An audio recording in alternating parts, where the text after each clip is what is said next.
ಹಾನು kitchen ಚಾನಲ್ಗೆ ಸ್ವಾಗತ. ಇವಾಗ ಸಿಂಪಲ್ಲಾಗಿ ಒಂಗನೆ ಸೊಪ್ಪು ಪಲ್ಯ ಮಾಡೋದು ಹೆಂಗಂತ ಹೇಳ್ಕೊಡ್ತೀವಿ. ಅದು ಕಣ್ಣಿಗೆ ತುಂಬ ಒಳ್ಳೆಯದು. ನನ್ನ ಮಗನಿಗೂ ಕಣ್ಣು ಪ್ರಾಬ್ಲಮ್ ಇದೆ, ಸೊ ಅವನಿಗೂ ಪಲ್ಯ ಮಾಡ್ತಿದ್ದೀವಲ್ಲ, ನಿಮ್ಗೂ ಒಂದು ಸ್ವಲ್ಪ ತೋರಿಸೋಣ ಅಂತ ಮಾಡ್ತಾ ಇರೋದು.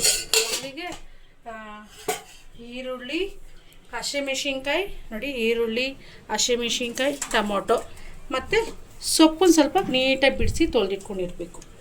ಆದಮೇಲೆ ಎಣ್ಣೆ ಕಾಯ್ತಾ ಇರಲಿ. ಎಣ್ಣೆ ಕಾಯ್ದ್ಮೇಲೆ 2 ಈರುಳ್ಳಿ ಉದ್ದುದ್ದ ಸ್ಲೈಸಾಗಿ, ಒಂದು 4 ಮೆಣಸಿನ್ಕಾಯಿ. ಮಕ್ಕಳು ಕೊಡಬೇಕಲ್ವ, ಸ್ವಲ್ಪ ನೋಡ್ಕೊಂಡು ಮೆಣಸಿನ್ಕಾಯಿ ಹಾಕ್ಕೊಳ್ಳಿ, ಖಾರ ಹೆಂಗೆ ಅಂತ. ಅಂದರೆ ನನ್ನ ಮಗನಿಗೆ ನಾವು ಡಿವೈಡ್ ಮಾಡಿ ಕೊಡ್ತೀವಿ, ಮಕ್ಕಳು ಕೊಡಬೇಕಾದ್ರೆ ಹುಷಾರು. ಮೆಣಸಿನ್ಕಾಯಿ ತಿಂದಿದ್ರೆ ಕಷ್ಟ. ನೀಟಾಗಿ ಈರುಳ್ಳಿ ಬೇಯಬೇಕು. ಈರುಳ್ಳಿ ಮತ್ತು ಹಸಿಮೆಣಸಿನ್ಕಾಯಿ ನೀಟಾಗಿ ಬ್ರೌನ್ ಕಲರ್ ಆಗಬೇಕು ನೋಡಿ. ರುಚಿಗೆ ತಕ್ಕಷ್ಟು ಉಪ್ಪು, ನಿಮಗೆ ರುಚಿಗೆ ಎಷ್ಟು ಬೇಕೋ ಅಷ್ಟು ಉಪ್ಪು ಹಾಕ್ಕೊಳ್ಳಿ. ನಾವು ಹೇಳಿದ್ವಲ್ಲ, ಕೈಯಲ್ಲಿ ಹಾಕಿದ್ರೆ ನಮ್ಗೆ ಅದು ಗೊತ್ತಾಗುತ್ತೆ. ಜೊತೆಗೆ ಹಾಗೆ ಟೊಮೊಟೊ ಹಾಕ್ಕೊಂಡು ನೀಟಾಗಿ ಫ್ರೈ ಮಾಡಿ. ಇದು ನಮ್ಮ ತಾಯಿ ಮಾಡ್ತಾ ಇರೋದು, ಅವ್ರಿಗೆ ಸೊಪ್ಪಿನ ಪಲ್ಯ ತೋರಿಸ್ಕೊಡ್ತಾ ಇದ್ದಾರೆ. ಇವಾಗ ಅಷ್ಟಾಗಿ ನೀಟಾಗಿ ಸೊಪ್ಪಿನ ಪಲ್ಯ ಅದೆಲ್ಲ ಮಾಡೋಕ್ಕಾಗಲ್ಲ. ನಮ್ಮಮ್ಮ ಮಾಡ್ತಾ ಇದ್ದಾರೆ, ನಾನು ಎಕ್ಸ್ಪ್ಲೇನ್ ಮಾಡ್ತಾಯಿದ್ದೀನಿ ಅಷ್ಟೇ. ಮಾಡ್ತಿದ್ದಾರೆ ನೋಡ್ಕೊಂಡು ತುಂಬ ಟೇಸ್ಟಾಗಿರುತ್ತೆ. ಸಿಂಪಲಾಗಿ ಮಾಡ್ಕೊಬೋದು. ಮನೆ ಟೊಮೊಟೊ ಇರುತ್ತೆ, ಹಸಿಮೆಣಸಿನ್ಕಾಯಿ ಇರುತ್ತೆ, ಈರುಳ್ಳಿ ಇರುತ್ತೆ. ಸೊಪ್ಪನ್ನು ತಗೊಬಂದು ಮಾಡಿಕೊಟ್ರೆ ಮಕ್ಕಳು ಕಣ್ಣು ಒಳ್ಳೆಯದು ನೋಡಿ. ಈ ಹಂತಕ್ಕೆ ಸೊಪ್ಪು ಹಾಕಬೇಕು, ಯಾಕಂದ್ರೆ ಸೊಪ್ಪು ಬೇಯಬೇಕಾಗುತ್ತಲ್ಲ. ಟೊಮೊಟೊ ಈರುಳ್ಳಿ ಜೊತೆಗೆ ಸೊಪ್ಪು ಬೇಯ್ಕೊಳ್ಳಿ ಅಂತ ಇವಾಗೇ ನಾವು ಸೇರಿಸ್ತಾ ಇದ್ದೀವಿ. ಸೊಪ್ಪೆಲ್ಲ ನೀಟಾಗಿ ಬೆಂದಮೇಲೆ ಆಮೇಲೆ ಮೊಟ್ಟೆ ಹೆಂಗೆ ಹಾಕೋದು ಅಂತ ತೋರಿಸ್ಕೊಡ್ತೀನಿ, ನೋಡ್ಕೊಳ್ಳಿ. ಸ್ಟೆಪ್ ಬೈ ಸ್ಟೆಪ್ ನೀಟಾಗಿ ಅಬ್ಸರ್ವ್ ಮಾಡ್ಕೊಳ್ಳಿ.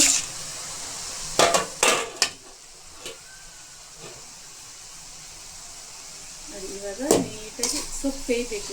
ಸೊಪ್ಪು ಮಾತ್ರ ನೀಟಾಗಿ ಕ್ಲೀನಾಗಿ ಬಿಡಿಸಿ ನೀಟಾಗಿ ತೊಳ್ಕೊಬೇಕು. ಸೊಪ್ಪಲ್ಲಿ ಮಣ್ಣೆಲ್ಲ ಇರುತ್ತಲ್ವ, ಸ್ವಲ್ಪ ಒಂದು 2-3 ಸಲ, ಒಂದು 3-4 ಸಲ ತೊಳ್ಕೊಳ್ಳಿ. ನಾವು ಒಂದು 3 ಸಲ ತೊಳ್ಕೊಂಡಿದ್ದೀವಿ. ನೀವೊಂದು ನೀಟಾಗಿ ಕ್ಲೀನ್ ಮಾಡ್ಕೊಂಡು ತೊಳ್ಸ್ಕೊಳ್ಳಿ. ಇವಾಗ ಕಣ್ಣಕ್ಕೆ ಹಾಕ್ಕೊತಾ ಇರ್ತಾರೆ ಮಕ್ಕಳು, ಇಲ್ಲ ಕಣ್ಣು ನೋವು. ನಮಗೂ ಒಳ್ಳೆಯದೇ, ವಾರಕ್ಕೆ 1 ಸಲ 2 ಸಲ ಸೊಪ್ಪು ತಿಂದರೆ. ನೋಡಿ, ಅದು ನೀರು ಏನು ಹಾಕಕ್ಕೆ ಹೋಗ್ಬೇಡಿ, ಅದೇ ಹಂಗೆ ಬೇಯಬೇಕು. ಆ ಸೊಪ್ಪು ನೀರೇ ಬಿಡುತ್ತೆ ನೋಡಿ. ಮುಚ್ಚಿಟ್ಟಿದ್ರೆ ನೀಟಾಗಿ ನೀರು ಬಿಡುತ್ತೆ ನೋಡಿ. ಸೊಪ್ಪು ಬೆಂದಿದೆ. ಸೊಪ್ಪು ಬೆಂದಾಗ ಮೊಟ್ಟೆ ಹಾಕ್ಕೊಬೋದು, ಆಪ್ಷನಲ್ ಅದು. ನಿಮಗೆ ಮೊಟ್ಟೆ ಬೇಕಂದ್ರೆ ಹಾಕ್ಕೊಬೋದು. ಇವಾಗ ವೆಜಿಟೇರಿಯನ್ ಇರ್ತಾರೆ, ಅವ್ರು ಬೇರೆ ಸೊಪ್ಪು ಪಲ್ಯ ಮಾಡ್ಕೊಂಡು ತಿನ್ಬೋದು. ಲಾಸ್ಟ್ ನೀವು ಕಾಯಿ ತುರಿ, ಅದು ಆಪ್ಷನಲ್ಲೇ, ನಿಮಗೆ ಬೇಕಾದ್ರೆ ಇಷ್ಟ ಆದವ್ರಿಗೆ ಹಾಕ್ಬೋದು. ನಾವಿವಾಗ ಮೊಟ್ಟೆ ಹಾಕ್ತಾಯಿದ್ದೀವಿ.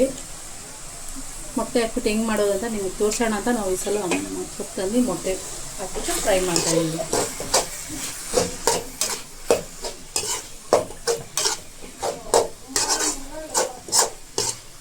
ನಡಿಯಲ್ಲಿ ನೀಟಾಗಿ ತಿರ್ಸ್ಬೇಕು. ಈಗ ಎಗ್ ಬುಜ್ಜಿ ಅಂತಾರಲ್ಲ, ಅದ್ರ ಜೊತೆ ಹಂಗೆ ಮಾಡೋ ಥರನೂ ಆಗುತ್ತೆ. ಸೇಮ್ ಅದೇ ಥರ ಪಲ್ಯ. ಇದು ಚಪಾತಿಗೆ, ದೋಸೆಗೆ, ಸುಮ್ಮನೆ ನೆಂಚ್ಕೊಳ್ಳೋಕ್ಕೆ ಎಲ್ಲ ಚೆನ್ನಾಗಿರುತ್ತವೆ.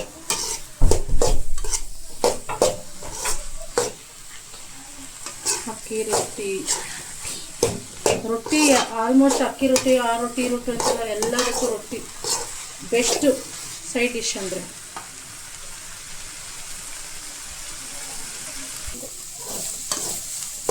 ನೋಡಿ, ಈ ಹಂತಕ್ಕೆ ಬರಬೇಕು ಮೊಟ್ಟೆ.